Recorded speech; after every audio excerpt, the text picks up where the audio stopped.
Great morning guys sa lahat. Kamusta na ba tayo dyan? Ang aking mga followers dyan sa Rest and Relax. Sana ang lahat ay nasa mabuting kalagayan at magandang kalusugan para matugunan natin ang ating araw-araw na pangailangan. Guys, magpapatulong lang sana ako. May anak ang aking kaibigan na nag-aral dito sa school ng Cityville Christian Academy Incorporated. Ngayon, napasali siya sa Mr. and Miss Cityville People's Choice Award 2024.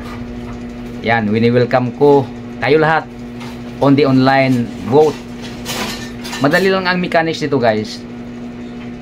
Pindutin mo lang yung like. Pag pindot mo ng like, ilong press mo lang, lalabas yung heart. Heart ang pipindutin natin. Hindi yung like natin para pasok sa kanya. Bibilangin nila yan guys kung ilan lahat ang nag-heart. Ang pinakamaraming heart na mayroon, iyon ang tatanghalin na nanalo. Ganun lang kasimple ang mechanics guys. Nanghingi sana ako ng tulong sa inyo na matulungan natin ito si Bernaline Nanyos. Yan, nanawagan na rin ako sa lahat na nagkakilala ni Bernaline Nanyos na anak ni Gilbert at Malin Nanyos. Ito napasali sa isang competition sa school. Tulungan natin parang maipanalo naman niya ang competition na to. Yan, sa lahat ng mga kamag-anak sa Igrobay family at sa Nanyos family, bibigyan natin ng tulong itong si Bernaline Nanyos na may panalo niya ang laban niya. Sa online ito nangyayari. Dito natin gagawin sa online. Yan, paramihan sa nagmamahal. Pag nakikita na siya ang pinakamarami, siya ngayon ang tatanghalin na manalo sa competition ito sa taong 2024.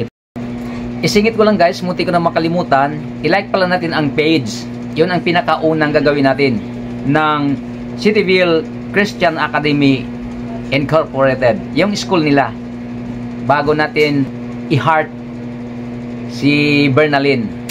Sa lahat nakapagbigay na at sa hindi pa, yan, antayin po namin at maraming salamat po sa atin lahat sa gagawin nating tulong sa kanya.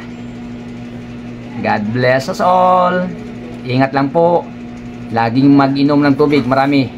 Magdala ng tubig saan pupunta, gawa ng sobrang init ngayon ang panahon at peligro sa heat stroke. Huwag lang sanang tumama sa atin.